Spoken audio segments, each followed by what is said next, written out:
right, so we are back. I'm telling you the story of when the enemy tried to destroy the relationship between myself and my daughter, and how God, just a year later, is getting the glory. And He's not done. So let us go back to the divorce. So my divorce happened 8 years ago. Um, and God will allow me to tell that story of why my marriage broke down after 13 years being married, 15 years being together as a couple. Um, he will allow me to tell that story when it's time. But that portion is important to telling this story.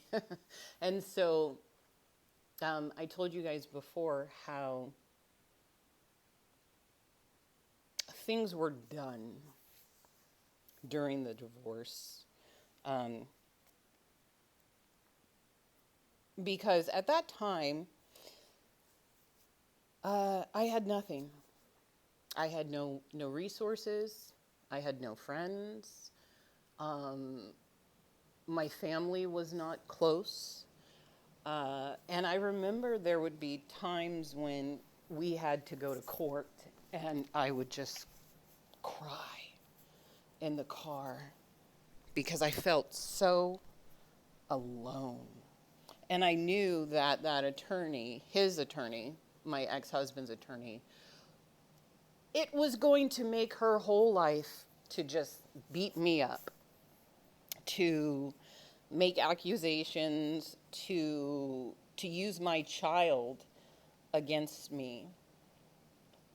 Unfortunately, the divorce was so bad that I laugh now because it, it, God, even though it was so bad, God kept me, God kept my child, and God kept my ex-husband, because I don't wish that process on anybody.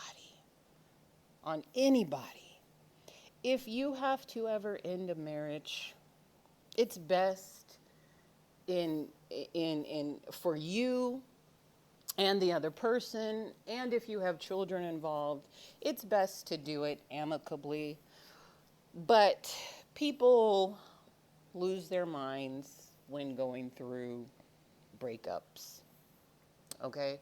And so I would just cry in the car because I had nobody. My ex-husband had his attorney.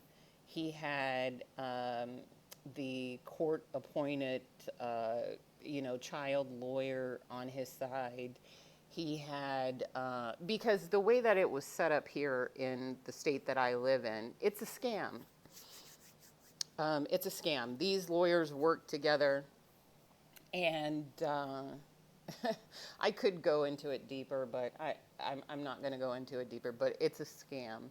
And basically, I live in a state where case studies, are being done in favor of the father, even if there are situations for people to be held accountable. They don't care here. They don't care. I was told that proclivities didn't matter and different things like that. I was fighting for my daughter for many reasons that, if God allows, I will get into at a later date. But the reason why I'm talking about this right now is because the enemy had a plan. And I remember, when you go through divorce, you have lots of conversations with your spouse that, everybody is aware that, oh, this is happening. It's happening. And I remember I begged my ex-husband. I said, "Please, please, please, let's do this amicably, amicably." And he looked at me and he said, "You want to rip the family apart, and there's nothing amicable about that." And I knew then that he was going to try to rip me apart. I knew that the man that I had grown to know was no longer wearing the mask. He was basically declaring war against me, and the only leverage that he had was our daughter. During our marriage, after I had our daughter, I stayed at home and I homeschooled her. I was ahead of the curve. I was the pioneer in the homeschool movement, and both sets of grandparents, had things to say about it. However, fast forward to now, they are glad that I homeschooled her, and he forced her to go to public school, and he's reaping karma for that because the public school system is interesting, but God, and there, it is what it is. God had a purpose with her going to public school, and she did amazing in public school. She graduated with honors. But anyway, so during the divorce procedures, um, it was very clear to me that because I was alone, um, they felt like they could make the story so that he would be victorious and run off into the sunset with the child, our daughter. Um, and so they had my daughter write a letter um, against me. Now, because that situation was so painful to me, I have put it out of my mind. I don't remember how old my daughter was, but she was young. She was young. And I remember my daughter came to me crying and was like, they forced me to do it. And I was like a dog that had just been beaten, just whipped. And I couldn't be upset with my child, and I just, I wasn't upset with her, but it hurt deeply, hurt deeply. So that was the first go round of him trying to separate and cause issues, between my relationship with my daughter. And so fast forward to now. Well, actually, no, wait. So when you go through divorce, even if you don't like going places with, the in-laws and different things like that, you have to adapt to a new way of life. And unfortunately, you don't get the child every single holiday. So for me, a lot of holidays, including Mother's Day, because of how nasty my ex-husband's lawyer was. She took pleasure in stripping those away from me. I had time limits. He had none, right? Whoa, yeah, because I said she's the type of woman that loves to hurt women. And how do I know this? Because she has a reputation. I could not find a lawyer in my state to take the case, because as soon as I would tell them who was representing my ex-husband, they would be like, "Ugh, I don't want to deal with this. She calls us in there every week, blah blah blah blah blah blah, And so I was pretty much on my own. I did have, a new. Well, you know what? I'm not even going to go into that because that's more of the divorce story than this story. So you know that you those of you that have gone through divorce, It doesn't matter if you're a mom or a dad. It happens on both sides. Okay, it's horrible. The court system, the family court system in America is absolutely horrible. When you break a family apart, it's not fair. There's only so much time everybody can get with everybody. And so when I went through that, at the time I had a blog and I wrote um, my new constitution of how I was going to approach holidays. And so during the marriage, I was like Martha Stewart. I loved to cook, I loved to clean, you know. He had breakfast, lunch, and dinner, all homemade from scratch.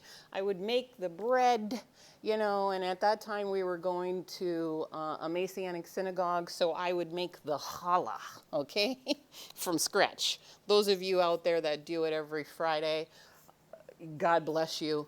And one of the things that my ex-husband said to me when the marriage was falling apart was, I never asked you to do any of it.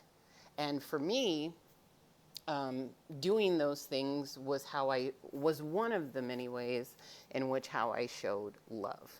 But God, but God, okay? And so being in a mediation and having your spouse tell you, I never asked you to do any of it, it showed me that, wow, this guy, you know, he didn't appreciate any of that. So I went from being Martha Stewart to being Carrie Bradshaw. Now, let's clarify what I mean by that, because I was not a slut. Okay? Basically what that means is, if you ever watched Sex and the City, you know that Carrie did not know how to cook. She only had a toaster oven. And when she was with Big, she made Big a fondue, cheese fondue. And when Big tasted it, he said, let's go out to dinner. And so during the holidays, Mother's Day included, I had to find a new way to live. And at the time, God was telling me, I'm going to use this. I'm going to use this. I'm going to use this. Those of you that are going through hard times right now, when you get those types of messages, if you're like me, it almost makes you feel even worse, because it's just like, okay, you know, okay, I don't know how you're going to use this, but okay. So I started making reservations at places that I had wanted to go to. And it's funny because now I love to go places by myself. But at that time, I didn't know what to do with myself. I mean, here you are in this beautiful 5-star restaurant, and you're the only person at the table, and you're looking around you, and there are families that are getting together, and everybody is looking at you as, oh, she's over there alone. I don't know. And not every holiday was I alone, but some holidays my daughter was with me, and we made it a point to go out together. And those are good times. Those are good times. But those of you that are going through divorce and spending a lot of time alone without your children, this is for you. And so, fast forward to now. So I learned how to cope. I learned how to cope, and then I learned how to thrive in those seasons where I had to be alone on the holidays. But you know, I got really used to the schedule.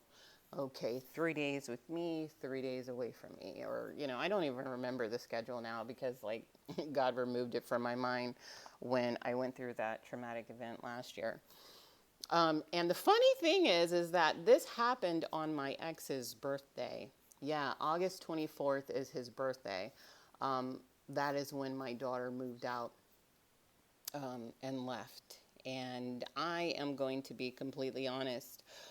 Even though God spoke to me and said, let her go, it wasn't instant that that was allowed to happen. I sent several emails begging my child to speak to me, begging, um, for her to tell me, because I had his lawyer telling me, I had my ex-husband telling me that I had, lost, you know, I had lost my daughter for life, and she's never going to speak to me again.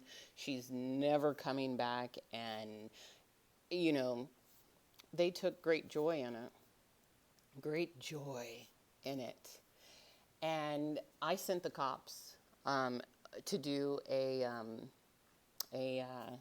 wellness check because my daughter wasn't responding. My daughter wasn't responding and she wasn't speaking to me. So I had no idea, because the way that they did the thing was in secret. Nobody had a conversation with me before. When I dropped my daughter off on his birthday, I was told, I got the call from his attorney, and then I got the barrages of emails. And very few people were close to me at that time, and I spoke to them about it. Except the funny thing is that my mom and sister, on that day, I don't know what happened, but they were not there for me in the way that I felt they should be. And no worries, I got over it, because God wanted me, and He wanted me alone. He wanted me alone and with Him. And so, again, the still small voice came through, let her go. And I cried myself to sleep many nights. I did not like being at home by myself because I realized how empty the space really was. When I would go out and see children, it would hurt me because I was like, my daughter's not speaking to me. But God is a God of strategy. And if you trust Him and if you listen to Him, everything will be okay. So I got off the floor. I stopped calling people and talking to them about, oh my God, this is my sad story. And I got busy. Like I said, God was like, listen, this is a great time for you. You have your book to work on. You have, new things coming into your life. Focus on you. And the funny thing is that I felt the enemy working through my ex-husband's lawyer.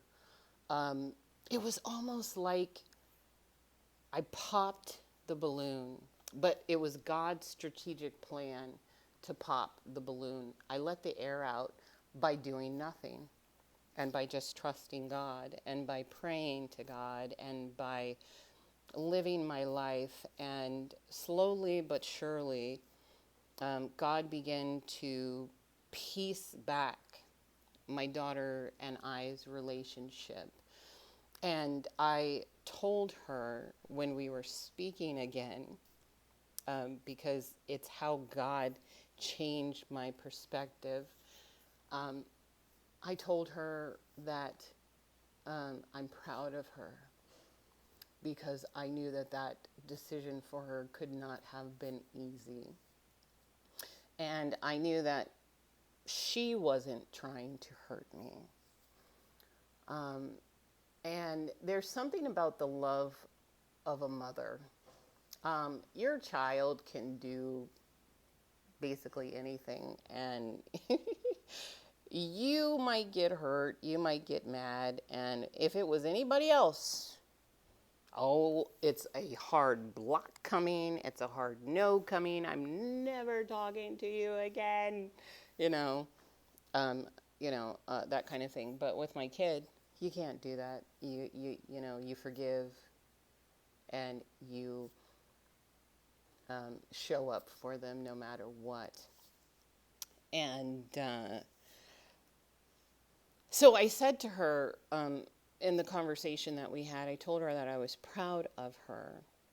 And I really was proud of her because that took a lot of bravery for her to do that. And I have always told her to put herself first. The reason why I tell her to put herself first is because it's one of the many lessons that I had to learn.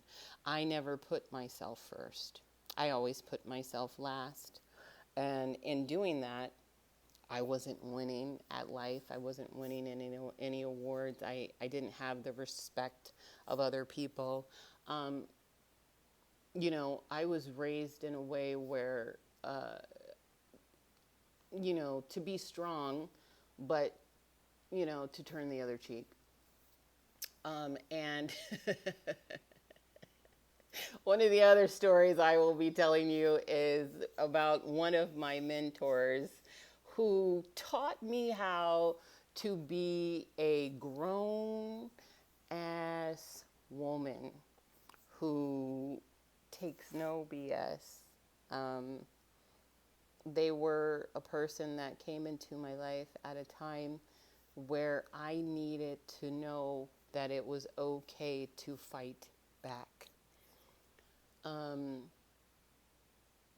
I needed to know that it was okay to stand up for myself.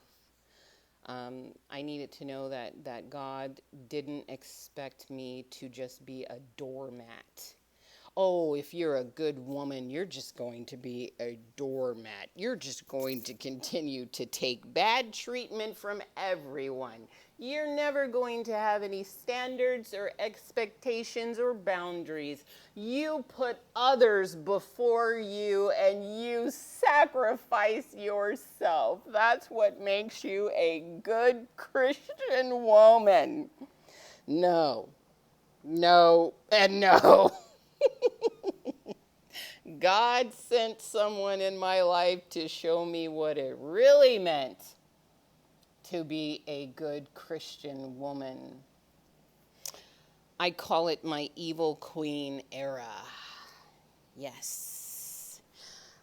Yes. I put that crown on and I have never looked back.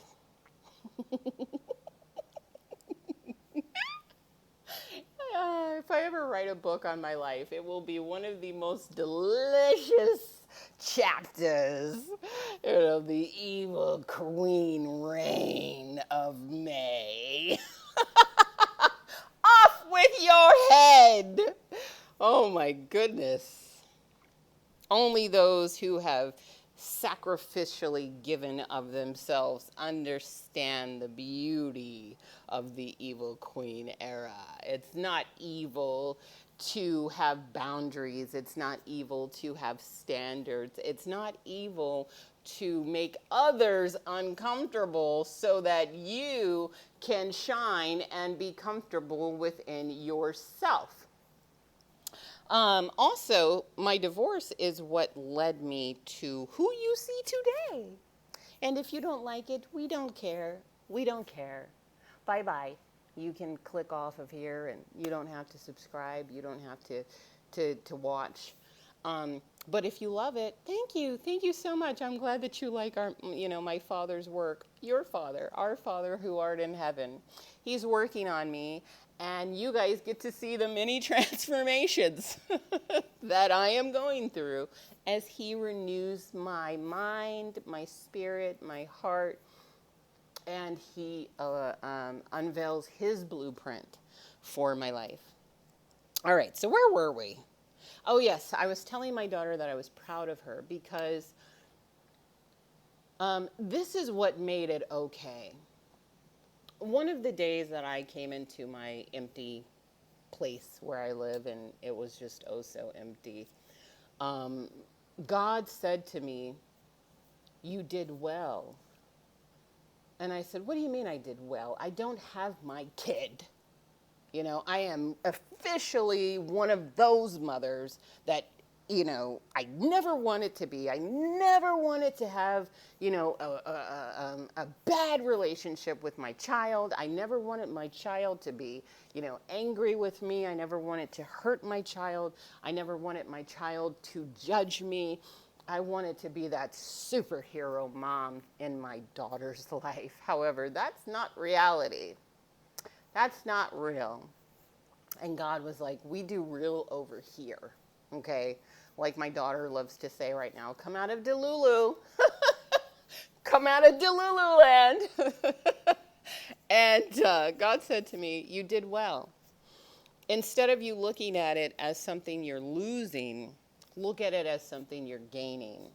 Look at it as you did such a good job that she feels ready to separate from you in order to become more of herself. And that's why I was proud of her, because I saw her really taking her life into her hands, and I saw this confident boost inside her, and the things that I had been praying for her just kind of fell into place for her. I saw her being more assertive. I saw her, being more bold. I saw her showing up in her body in a way that I guess she couldn't do when she was with me. So, and around that time, I found this poem from Maya Angelou that was about love, and she was saying how love is letting go. Love is not holding on and insisting on your way. Love is letting go, even if it's your child. So I had to let go, and I had to find parts of myself that I had put on hold. And God was saying, this is actually a blessing for you and her. And if you trust me, this is not a loss. Shut your mouth. Allow them to say whatever they want to say. Allow them to throw parties of celebration. Allow them to be exuberant, that they feel like they won and that they have put a wedge between you and your child.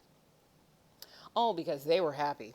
Let me tell you, that side and that attorney, everybody was so happy. Everybody had something to say about, what a horrible mother I was. And those of you that have seen my child, you know that that's a lie. I know that that's a lie. I am not a bad mom. I am just a mom that went through divorce with a man who wanted to hurt me. And there was a time when I wanted to hurt him as well. Luckily, I got to the place of peace before he did. And so I have forgiven him and released him in love, okay? Because hurt people hurt people. And that's all I'm going to say about that portion for now. And I let my kid go, and I was proud of her.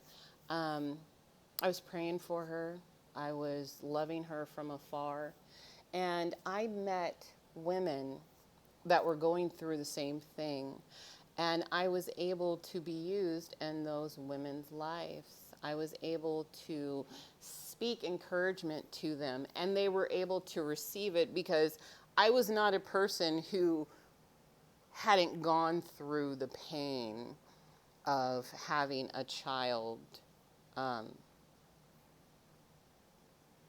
not in your space, and a child that, claims that they're never going to speak to you again, et cetera, et cetera. And it opened my eyes to know that I'm not the only one that's going through these things. These are very real things. And I would just speak to the situation, because that's what God told me to do. And the good news is, as you guys can see, me and my daughter Our relationship is better today than it was before she decided to move out. We've always been close. That's never been an issue. However, teenagers have to go through that process of breaking away from their parents in order to stand fully in who they are. And me and my daughter have a great relationship now. The love is even stronger. The trust is even stronger. Um, my daughter comes to me as well as I go to her, in love. And we are pretty open with each other about who we really are. We don't hide from each other about who we are. We see each other and we accept each other, scars and all. And I had to take responsibility during that separation. My daughter came to me and she wanted to know things about me that I thought I had expressed, but I guess I hadn't expressed it in a way that was healing to her. And so we had those difficult conversations, and I gave her the answers of why I decided to do certain things and why I am the way that I am. And I asked her for forgiveness. And I told her, if I ever did anything to hurt you, please forgive me. I'm not perfect, and I'm not trying to be. Um, she lived with me. She knows firsthand. She knows. She knows. Um, and I just think that, those of you that were around a year ago and those of you that remember, where I was a year ago, isn't it amazing how God has turned that situation around? Isn't it amazing that today me and my daughter are spending quality time together? We are bonding together. We are laughing together. We are crying together. We are finding out that her and I are actually more alike than we are different. And I won't go into that because, I don't mind, but I know my daughter would mind if I went into that type of stuff. So out of respect for her, I will not go into how we are alike. But it's interesting, because as I have the saying for myself, I am my father's daughter.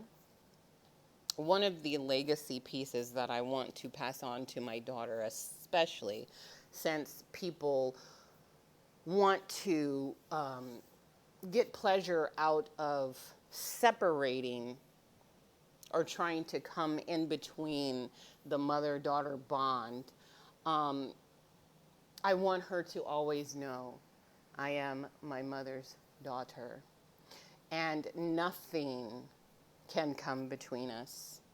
We don't have to live together in order to have a good relationship.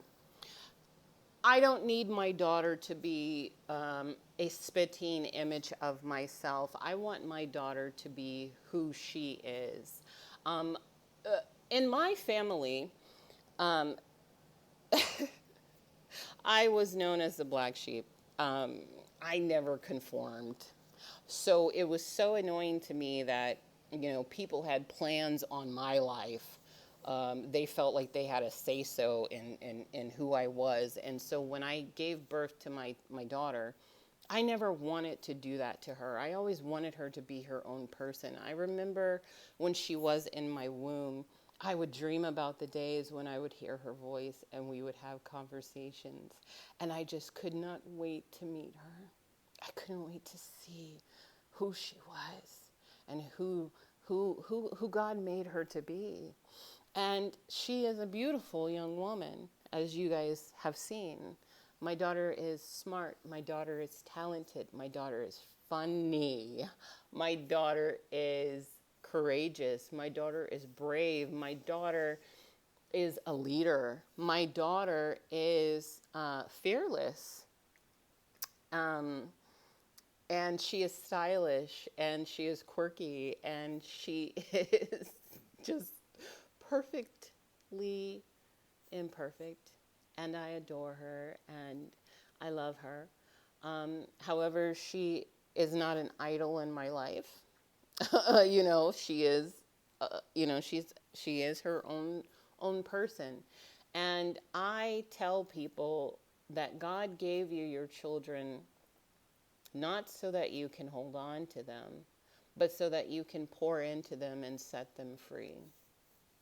And of course, I've set her free, but she's still at an age where um, she needs both of her parents, and guidance. However, she is at an age where she is starting her life, and it is so beautiful to watch. And I am so thankful that we are speaking again, and it only took a year. We were speaking, throughout that year and everything, but I'm sharing, this with you on the eve of the anniversary of, you know, that date. And I had no idea how long it was going to take, in order for her and I to come back together. But God, God had a plan. And within that year, she has grown and I have grown. And hopefully, when you guys see us on camera together, you feel the love, you see the love, you see the acceptance. And we really do have that much fun together. You guys only get to see a little bit of it. But I wanted to give encouragement to other people who are going through things within their family, whether it be with children, ex-husbands, ex-wives, mothers, fathers, aunts, cousins. Um, Forgive them. Forgive people who want to cause you harm. Because as Joseph said to his brothers, what you meant for harm, God meant for my good. And is it difficult, this life? Yeah. Yeah. It's very difficult. It's not easy. And we all are not alike. So whereas I was able to let go, maybe you are not. Maybe you need, maybe that's your journey and that's your story. And I am not here to place judgment upon anyone else. I am here to offer encouragement and support and to show you that you can survive, you can thrive. If the other parent is doing things to try and harm you, the best way to end it and the best way to get through it is to just let go. Because there is nothing that you're going to gain by fighting. There's nothing that you're going to gain by continuing to hold on tight and fight with that other parent and tell that other parent what the court says. Oh, this is my day, this is my day. Because the child is going to grow and the child is going to remember how both of you behaved, and the child is the one that has the most truth, to be honest, because the child doesn't have a dog in the race between the two of you. So the best thing for you to do is to just let go. Let go and let God. Nothing can come between your children and you. They can try. They can, have a plan to keep the child away from you. They can, try to pour hate into the child's heart.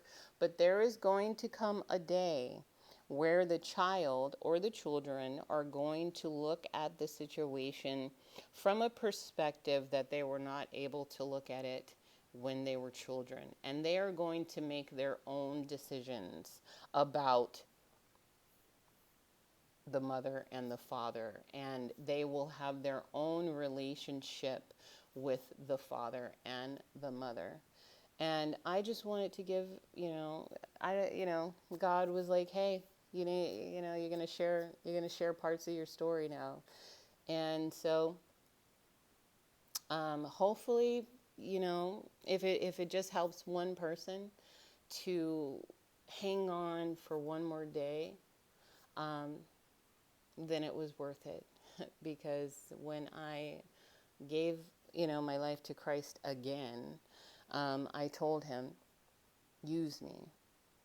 Um, so if you can learn from my story, from my pain, if you can laugh at my pain, it's worth it. It's worth it to me, that other people know that just because someone looks like, a certain type of way, or, we put projections onto them, or we make snap judgments of them. You don't know the whole story of someone's life, you know. And this is why I don't judge other people. I don't care who you are. I love you. I want to get to know you. I want to know your story. We don't have to agree on everything, but if you ever need to vent or talk, um, those that are in my life, they know this to be true about me. The number one thing that I am told now is that I am not judgmental. I don't judge people at all. Okay?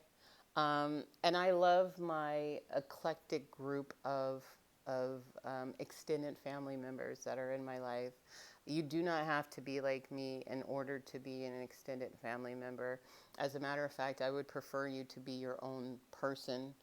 Those are the people that I really love to be around. Those are the people that I love to spend time with, that are unique and solid within themselves. This world has too many lookalikes, and it's boring to somebody like me. I miss, imperfect people. When I was growing up in the 80s, we had, the most wonderful eclectic group of representation of humanity.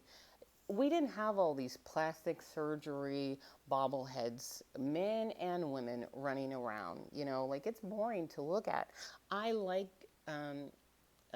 imperfections in people because it's what makes them beautiful. It's what makes them unique. You know. And you guys know that I am a writer, and one of my favorite lines in my book is how God will use the dark colors of our lives to highlight his light. Um, yeah, so we are at the end of the first episode of Perfectly Imperfect, and I will be back with another story. I'm probably going to talk about that mentor of mine who taught me how to be a grown-ass woman and ushered me so beautifully into my evil queen era. Um, I like to tell people, in sassy jest, I am the wolf as well as I am Red Riding Hood. I can play both sides. Oh no, don't hurt me. Or I can be like, you're about to get eaten, It depends on you. How do you want this to go? But God is working on me with that. He's saying, hey, you got to be a little sweeter. You got to be a little softer. You can't, you can't hit everybody upside the head. You got to be a little nicer to some.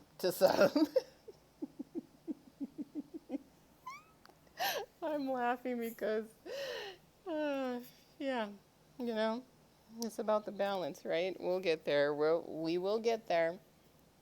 All right, so love you guys, and hopefully you enjoyed this. If so, please leave a comment down below, and yeah, have a great day.